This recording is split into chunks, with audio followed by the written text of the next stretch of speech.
Hi everyone, welcome back to Banusami Kitchen. நாம இன்னைக்கு Kerala special கலாதப்பம் எப்படி செய்யலாம் தாங்க பார்க்க போறோம். இது பாரம்பரியமான ஒரு கேரளா ஸ்பெஷல் ரெசிபி. ரொம்ப டேஸ்டா இருக்குங்க. வீட்ல வந்து பச்சரிசி இருந்தாலே போதும். இத நீங்க ஈஸியா செஞ்சு முடிச்சிடலாம். ஈவினிங் ஸ்நாக்ஸ்க்கு கொடுக்கலாம். இல்ல மார்னிங் பிரேக்ஃபாஸ்டாவும் சாப்பிடலாம். அந்த மாதிரி டேஸ்டாவே இருக்கும். வாங்க இதை எப்படி செய்யலாம்ன்றதை பார்ப்போம். வீடியோக்குள்ள போறதுக்கு முன்னாடி மறக்காம சப்ஸ்கிரைப் பண்ணுங்க and bell icon-ஐ click பண்ணுங்க. ஃபர்ஸ்ட் நம்ம அரிசியை கழுவிக்கலாங்க. 1 கப் அளவுக்கு பச்சரிசி எடுத்துக்கோங்க. இதை வந்து 2லேருந்து 3 வாட்டி நல்லா கழுவிக்கோங்க. கழுவிட்டு கொஞ்சமாக தண்ணியை சேர்த்து தட்டை போட்டு மூடி ஒரு 3 மணி நேரம் இதை அப்படியே ஊற வச்சுருங்க. ஒரு 2லேருந்து 3 மணி நேரம் ஊறட்டும். 2 மணி நேரத்துக்கு அப்புறம் ஒரு மிக்ஸி ஜார் எடுத்துக்கோங்க. இதில் நம்ம ஊற வச்சிருந்த அரிசியை தண்ணியை முழுசாக வடிகட்டி இதில் சேர்த்துக்கோங்க. இது கூடவே 2 ஏலக்காய், 2 டேபிள் ஸ்பூன் அளவுக்கு சாதம் சேர்த்துக்கோங்க. சாதம் சேர்த்துக்கோங்க. 2 டேபிள் ஸ்பூன் அளவுக்கு துருவின தேங்காய் சேர்த்துக்கோங்க. துருவின தேங்காய் இல்லைன்னா நார்மல் தேங்காய் 2 டேபிள் ஸ்பூன் சேர்த்துக்கோங்க. 1/4 டீஸ்பூன் அளவுக்கு சீரகம் சேர்த்துட்டு இதில் தேவையான அளவுக்கு தண்ணியை மட்டும் சேர்த்து இதை மைய அரைச்சி எடுத்துகிட்டு வந்துடுங்க. ஒரு 1/2 கப் அளவுக்கு தண்ணி சேர்த்தா போதும். பாருங்கள், இந்த அளவுக்கு திக்காக இருக்கணும். ரொம்பவும் தண்ணியாக்கிட வேண்டாம். கொஞ்சம் கொஞ்சமாக தண்ணியை சேர்த்து இதை அரைச்சி ஒரு பக்கமாக எடுத்து வச்சுருங்க. இப்போ ஒரு கடாய் எடுத்துக்கோங்க.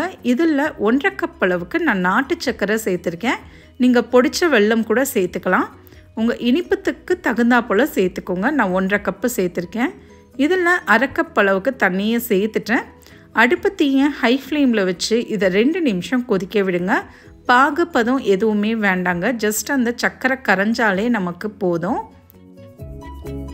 இப்போ எக்ஸாக்டாக 2 நிமிஷத்துக்கு அப்புறம் பார்த்தீங்கன்னா சர்க்கரை நல்லா கரைஞ்சிடுச்சு. இப்போ அடுப்பை அணைச்சிருங்க. இதை கொஞ்சம் நேரம் ஆற விட்டுருங்க. போதும். ரொம்ப கம்ப்ளீட்டாக ஆறணும்னு இல்லை. ஒரு 2லேருந்து 3 நிமிஷம் ஆறினாலே போதும்.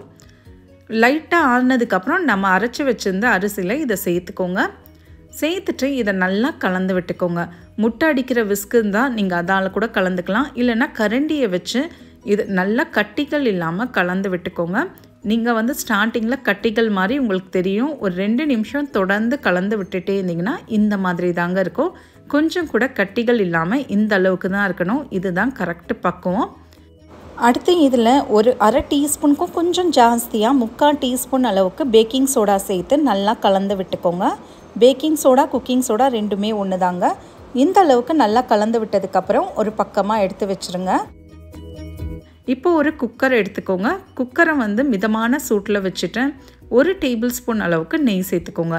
இதில் நீங்கள் நறுக்கின தேங்காய் கூட சேர்க்கலாம். நான் அதை சேர்க்கலை. இப்போ நாம் எடுத்து வச்சிருந்த கலவையை இதில் சேர்த்துட்டேன். அடுப்பு தீயை மீடியம் ஃப்ளேமில் வச்சு 1 நிமிஷம் மட்டும் மீடியம் ஃப்ளேமில் கொதிக்க விடுங்க.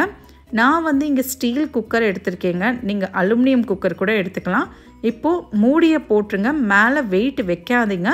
மூடியை போட்டுட்டு லோ ஃப்ளேமில் 5 நிமிஷம் வைங்க. டைம் கரெக்டாக பார்த்துக்கோங்க. அது ரொம்ப இம்பார்ட்டண்ட்டு. 5 நிமிஷத்துக்கு அப்புறம் எடுத்துட்டு கீழே அடியில் வந்து ஒரு இரும்பு தவாவை வச்சுருங்க. அதுக்கு மேலே இந்த குக்கரை மறுபடியும் வச்சுருங்க. ஏன்னா நான் ஸ்டீல் குக்கர் எடுத்திருக்கேன். சீக்கிரமாக அடி பிடிச்சிரும். நார்மல் அலுமினியம்னா கொஞ்சம் அடி பிடிக்கிறது லேட் ஆகும். இது ஒரு 15 நிமிஷம் அப்படியே தவா மேலேயே குக் பண்ண விடுங்க. 15 நிமிஷத்துக்கு அப்புறம் நம்ம பார்ப்போம். எக்ஸாக்டாக ஒரு 15 நிமிஷத்துக்கு அப்புறம் அடுப்பை அணைச்சிட்டு இது மேலே இருக்கிற மூடியை எடுத்துடுங்க. ஏன்னா மூடியோடு இருந்தால் தண்ணி வந்து மேலே விழும். மறுபடியும் அது ரொம்ப சாகியாக ஆகிடும். மூடியை எடுத்துட்டு இதை கம்ப்ளீட்டாக ஆற விட்டுருங்க. இது 1லேருந்து 2 மணி நேரம் கம்ப்ளீட்டாக ஆறட்டுங்க.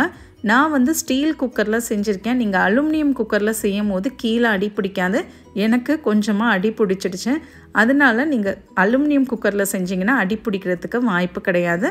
நல்லா ஆறினதுக்கப்புறம் சைடு கார்னர்ஸில் இந்த மாதிரி எடுத்து விட்டிங்கன்னா சூப்பரான கலாதப்பம் ரெடி ஆகிடுச்சு. இது பர்ஃபெக்டாக இருக்கா அப்படின்றதுக்கு அது உள்ளே இருக்கிற டெக்ஸ்டர் தாங்க பார்க்கணும் நீங்கள். ஏன்னா உள்ள டெக்ஸ்டர் பாருங்கள், ஹனி கோம்பு மாதிரி இருக்கும். இந்த மாதிரி இருக்கணும். இதுதான் கரெக்டு டெக்ஸ்டர். இல்லை சப்போஸ் இந்த டெக்ஸ்டரில் இல்லை அப்படின்னா உங்களுக்கு கலாதப்பம் வேகலை அப்படின்னு அர்த்தம். இதே அளவுகளோடு நீங்கள் ட்ரை பண்ணுங்கள். உங்களுக்கும் இது சூப்பராகவே வரும். ட்ரை பண்ணி பார்த்துட்டு எப்படி வந்ததுன்றதை கமெண்ட்ஸில் சொல்லுங்கள். மறக்காமல் சப்ஸ்கிரைப் பண்ணுங்கள் அண்ட் பெல் ஐக்கானை கிளிக் பண்ணுங்கள். தேங்க்யூ ஃபார் வாட்சிங்.